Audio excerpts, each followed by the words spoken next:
কালকের দিনটা মানে রোববারটা কাটালাম একটি রিসর্টে আমার বন্ধুবান্ধবদের সাথে। এত সুন্দর চারিদিক, সঙ্গে বৃষ্টি। আহা কি আনন্দ আকাশে বাতাসে। এই বৃষ্টিস্নাত ফুল রঙ্গন দেখে আর কাঠগোলাপ আমার প্রিয় ফুল, মানে অন্য রকমই একটা অনুভূতি দিচ্ছিল। চারিদিকটা সবুজ, লাল, গোলাপি সব রঙে একদম একাকার হয়ে গিয়েছিল।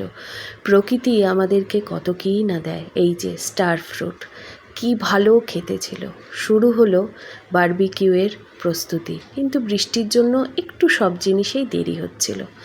চারিদিকের মনোরম দৃশ্য, সারাদিন সবুজের মাঝখানে থেকে যে কি ভালোই লাগছিল কি বলি। বিকেলবেলায় বাড়ি তো ফিরতেই হবে, সবাই বিকেলবেলায় বাড়ি ফিরে আসে, আমরাও ফেরার জন্য প্রস্তুতি নিলাম। আজ আসি, দেখা হবে